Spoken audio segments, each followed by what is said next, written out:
Good morning, Howard Hoover. This is Mr. Hain. This video goes along with first grade's rain boot project. Okay, today I'm going to show you how we're going to draw these step by step, and then I'm going to show you a fun way that you can watercolor them. So for supplies, of course, start with your pencil, use a Sharpie, and then I'll be using the Crayola watercolors again to color this in. Okay? All right, let's get started.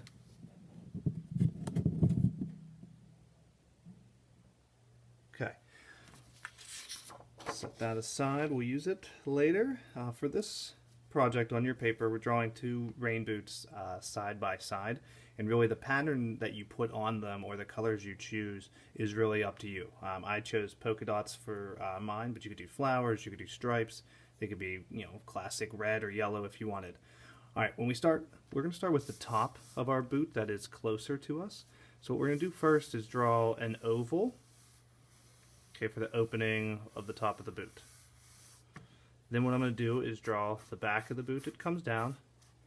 It should come down a little bit of an angle tapering in. And then once you come in a little bit about here, I'm going to kind of come back out for where the heel is going to be. Now the front of the boot comes down again at an angle in, so it's a little bit narrower here and here than it is here. And then I'm going to make the curved part of the boot that comes out for the toe.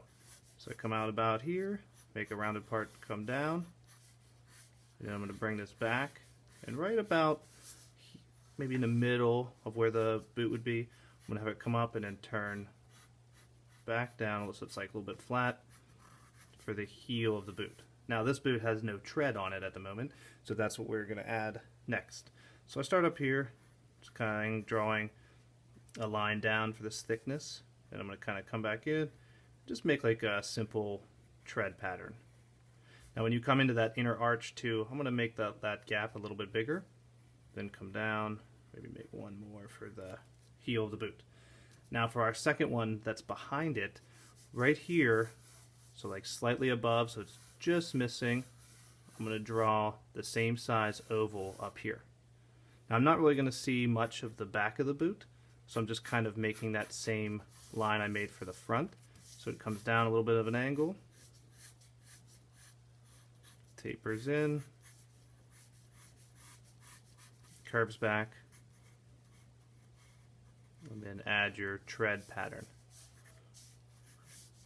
Alright, now often at the top, I think, depending on, it doesn't matter what color you pick or pattern, there's usually a line, almost like a cuff here at the top. I think it just kind of adds a little more to the boot, like a little more recognizable. So no matter what you do, I would definitely probably put that line in. Okay? And again, from here, like I said, the pattern is up to you.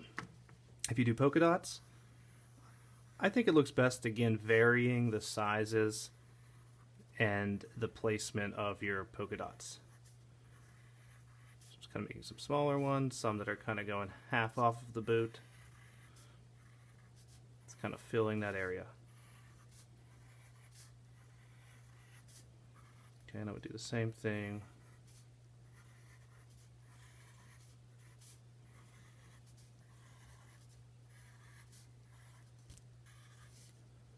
And you do not have to draw a background for this one. I'm going to show you with the watercolors what I'm going to put in the back, kind of just abstract splashes of color. But it's really up to you. If you want to draw something in like a puddle or a street, you could certainly do that. Okay, after it's drawn, then we're going to move on to Sharpieing it. So you'd outline it all with Sharpie, and then we'd jump into our colors. So I'm going to jump right to that. Set these aside. So my watercolors will be here. Got my water and my brush. When I fill these in, let's say I'm going to do green for like the boots. So I gotta take my brush, do this part green.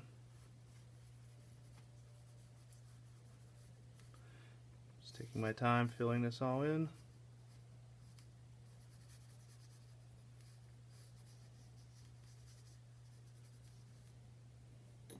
Remember, you have to go back and get water and paint periodically on your brush if it starts to run out.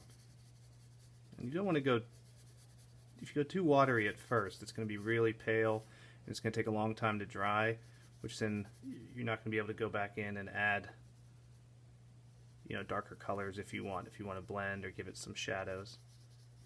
So take my time, I'd fill this in, do the same thing with the other one. I'll give my first boot time to dry, so I could do the polka dots a different color.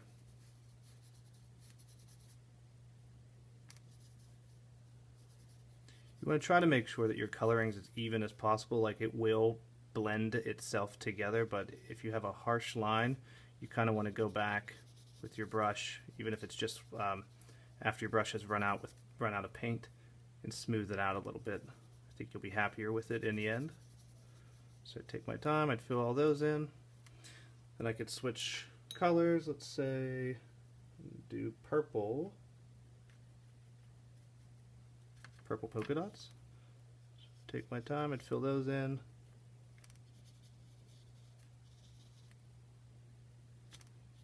Fill in all my polka dots. You want to be careful too, if like that green's still really wet and your purple's wet that you're putting in, if they touch, the water is going to cause the two colors to blend together, and then your purple will run into your green, and not the end of the world, but it might not be something that you want. So take your time, fill all these in.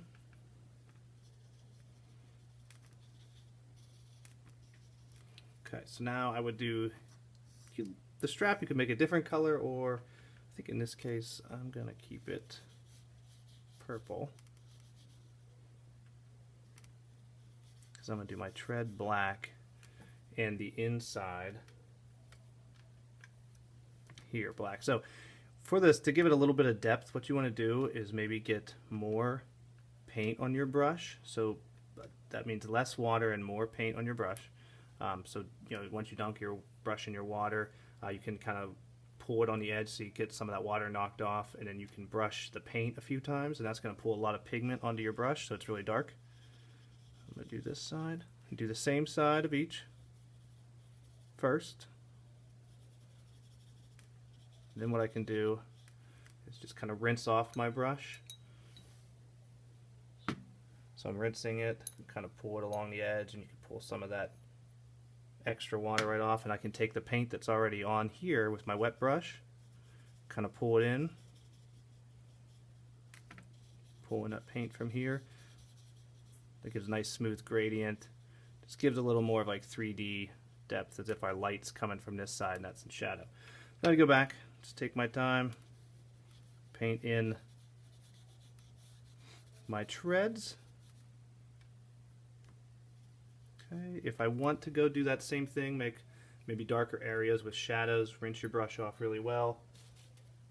Go back to that green, and again, water, kind of pull it off, and then brush your paints a few times, and that will load pigment, meaning all the paint, onto your brush. And since my light's coming from this way, my shadow would be more over here. So I can go in with my green, darken it, and then do circles kind of out into that area. As the paint kind of starts to wear off the brush, it will fade into your other green. Again, be mindful of any wet areas like those purples. Try to keep it as smooth as possible. Okay, so I have that. So there's a little bit of shape to it, a little bit of life. Now, for the background, you could do this a couple ways. If you make sure your area, all important stuff, is put away, you can kind of do like a neat little splatter technique. So what I might do is get blue on my brush, again load it up with the paint, and I can do a tapping effect. One way that's really without winding up and whipping the brush is if you hold one finger still, and then I'm going to hold my brush here with these two fingers, and I'm going to take my top one and just kind of tap.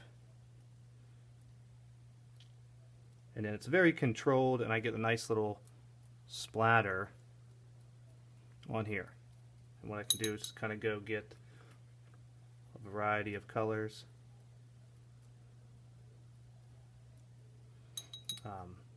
Clean it off really well if you're switching between, let's say, red.